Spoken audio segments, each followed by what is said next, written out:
It's the final of the T20 World Cup 2024. As I said in the semi-finals, let's hope that when I do the show, I have India versus somebody, and it's India versus South Africa. Two brilliant teams we never thought. Firstly, I'll come to Orko first. Orko, welcome to the show. I'll keep aside India as of now, but South Africa, the way they performed against Afghanistan, I think kudos to them. They also surpassed the semi-final jinx they have all the time in the T20 World Cups. Absolutely, and it does make me happy. Though I'm a fan of Indian cricket, but even if you look at it in a neutral way, it's pretty pleasing that they have gone this far. And usually, a team that has struggled to get past that semi-final hurdle for almost 30 years now. I mean, we feel so sad that India couldn't get past it for the past decade, but they have been the same for more than 3 decades. So it's nice that Markram has got that luck factor. But as Indian fans, we would hope that it just ends here for this time. Absolutely. Let's really hope, fingers crossed. But let's start proceedings in this show. Let's take a look into the Super 8 performances as well as the semi-finals for Team India and South Africa.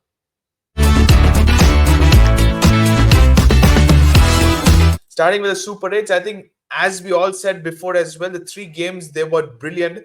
But speaking about yesterday's game, Orko, against England, we said rain might come play spoil sport. But I thought genuinely, if we want to defeat the best of the teams, play a full game. We played 40 overs of good cricket. Rather, in the second innings, they got bundled out. But India, the way they batted, do you give them credit? Did you really think in the halfway stage that we were short of runs?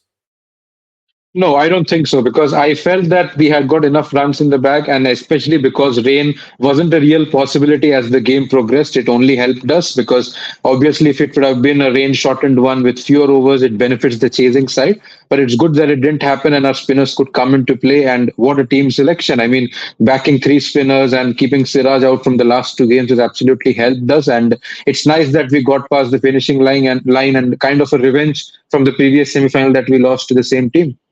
Absolutely, and that it was wonderful to see the way Rohit and Virat batted in the first couple of overs. I was seeing the wicket; it was so dry.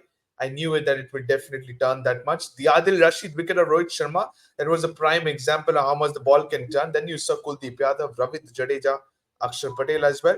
Going to the other end, South Africa, they also made it 3 out of 3. As you all said, they just did not perform the way they have in the group stage in the Super 8s. But talking about in the semi-finals, I think that's the real South Africa we know, the fast bowling of them.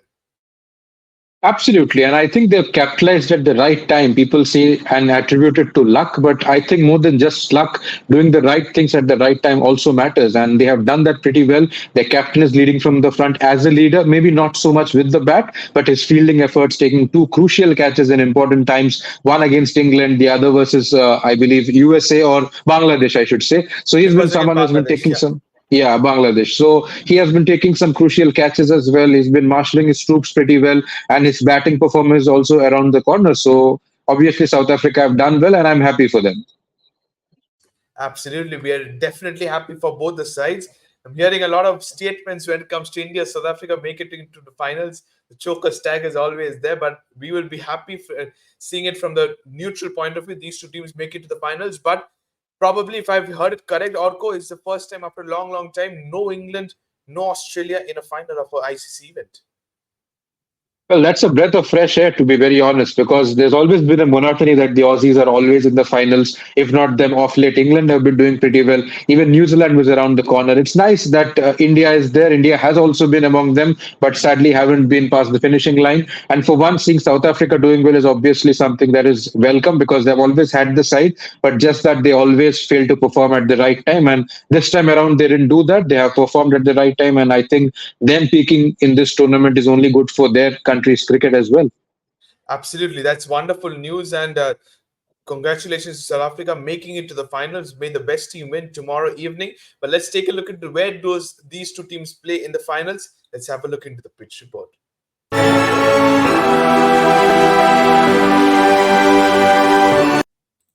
Here's the pitch report. It's going to be played at the Kensington Oval, Barbados. 32 matches have been played here. 19 times the team batting first, 11 times the being batting second. So shows how much importance the defending targets are here, Orko. But if you are very honest out here, it's a day game, final game. So what would you do? Win the toss, bat first, just like India have done in the recent past? Absolutely. I think more than chasing, they have been comfortable defending targets. And even if you look at the opposition side, they kind of have a bit of a trouble when they chase targets because their batting has been short of runs. I'm happy that Riza Hendricks has got some runs and so did Markram, but again, that was just a 50-run target. So they have been tested even against the Netherlands, even against USA. They have had some troubles chasing targets until Miller or someone like them in the middle order pulled it off for them, like people associated with luck. But I think it's just good brilliance in the middle order. But still, overall, their batting has been shaky. Markram hasn't been among the runs. Klaasen hasn't been among the runs. So if they get going, it's obviously alarm bells for India. So we have to see. I would hope that we win the toss, and any team who would win the toss would want to bat first. Absolutely. And there was a little bit of goosebumps going for Team India. Who will be the match officials in the final? I can tell you, ladies and gentlemen, it's Chris Gaffney and Richard Geddelberg, the on-field umpires. Richard Kedabara is still part of the match officials for the final, but he's part of the TV umpire.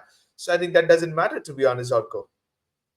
Yeah, it doesn't. I mean, even if you look at the luck factor, doesn't he become a very important factor? Because people say that when he's officiating in crucial games, India doesn't do well. But it's good that at least he's not on field, and being a third umpire, I think we'll just have the luck that we need. Absolutely. He won't have much of a control in the TV umpire direction because we will all be able to see that. So let's keep it back to cricket game. Let's back our 11 players. Last game for Rahul Dravid as well, I must tell you, Orko. So that's going to be something special. Let's hope that he gets a wonderful send off with lifting the World Cup trophy along with some of the greats. Rohit Sharma is there, Virat Kohli is there. So, what are the top three players to watch out for? Let's have a look.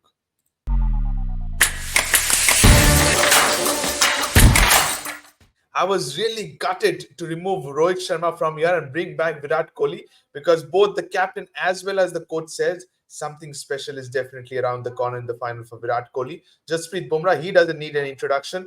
Neither does Hardik Pandya. Yes, yesterday he bowled just one over, which wasn't required to be honest as well. I thought that maybe Ashdeep and Bumrah would have been coming early and finished things off in time because Jofra was swinging his bat hard. On the other end, for South Africa, Quinton de Kock, he has played a lot of IPL games against these fast bowlers, so he must know them. Keshav Maharaj, I think his experience will be key for South Africa. And as always, KG Rabada. If you can sum up all these six players, please. And also, if you want to add anybody out of these six. Well, certainly. These are the players that the team should watch out for, and they control the game in many aspects. I mean, Kamit Diawar, Kamit the man, they often say, and Kohli is someone who is a prime example for that. And even in the previous final that we won in 2013 in the Champions Trophy, he was our highest run scorer. So if you keep that in mind, Kohli is not someone who usually fails in finals. Even in the losing cause 2023 final, he was among the runs. So he's someone who does well in big games, and you can only expect him to probably save his most match-winning innings for the last one. And Bumrah obviously is playing like the player of the tournament. So is Hardik Pandya. So they obviously become very crucial, especially because India has been bowling well than their batting. And if you want, you can add someone like Surya Kumar Yadav in this because in the last time when he played South Africa, he scored a century, and so is Kuldeep Yadav. So these are the players who will become crucial for us. But I think if you sum it up, Virat Kohli will be the man whom everyone would watch out for because it's a big game. But then again, we have to see among the other 10 players how they do as well. Coming to South Africa, obviously Rabada with his early swing, he can cause a bit of trouble to Rohit Virat. So he's someone who will be someone we need to watch out for. Maharaj, again, a very witty spinner, someone who can even contribute with the bat whenever required at the end. So he's someone who becomes crucial as well. Quinton de Kock, obviously, I think that this pitch is not very much suited for him, but he just takes 3-4 hours and 3-4 overs, and if he's in the game, obviously can take the game away from you. So it becomes a very crucial aspect for India to get him out early. But overall, I think these are the players to watch out for. These are the players to watch out for. He summed it up pretty well, all the six players. But what are the battles? I definitely have three of them. Let's take a look into the top three battles in this game.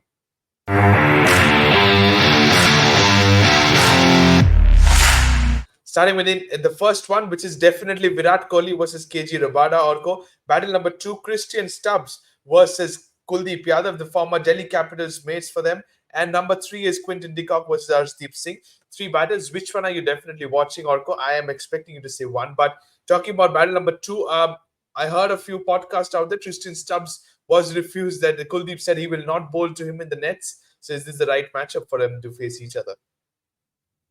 Well, absolutely. I think all three battles are very crucial, and obviously, for a neutral standpoint, it will be very nice to watch as well. I think Kohli versus Rabada will be an important battle. You can even say Nokia for that matter to Kohli because the kind of lines and length that he bowls, and Kohli of late, if he has been tucked and doesn't get room, he's obviously struggling. So I think those two bowlers would like to, keep Kohli in control, and that will be a battle to watch out for. Again at the start, because if Dickock gets going, it will be difficult for India. So Arshdeep with his early swing will be very important, because we have seen Dickock being a bit vulnerable to left arm pace, like Bolt and everyone have troubled him in the recent past. So I think that will again be a wonderful battle. And as you rightly said, the Delhi Capitals reunion between them, of course, in counterpart sides, it will be a wonderful battle, because Stubbs is a good player of spin, and at the same time, Kuldeep is someone who is in some great vein of form. So I think all these three battles will be very crucial. You can probably add someone like a Klaassen in the mix as well, because he plays spin very well.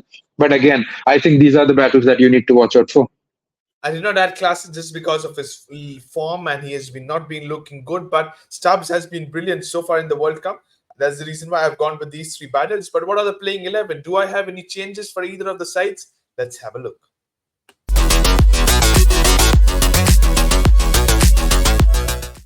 Starting with Team India, I have one change.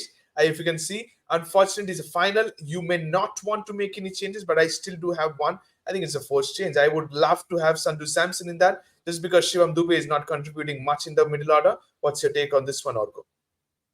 I think there are two ways to look at it. I mean, one is what we would want and what the team would want. Maybe the team would want some stability, and who knows, maybe back Dugar for that one final game as well. And if they feel that his bowling will come in handy in the particular track, then we never know, they may back him as well. Otherwise, I think if you look at form, I think it's time. Dubey is obviously shown the door, and someone like a Samson would be the right customer to come in, because they have the kind of bowlers whom Samson can certainly handle. So he'll be a very nice addition, but I don't think the Indian team would look to do that. And knowing the nature of Rohit and Dravid, they like to back their boys for a long time, especially when the results are in our favor. So I think the playing 11 will be pretty much the same.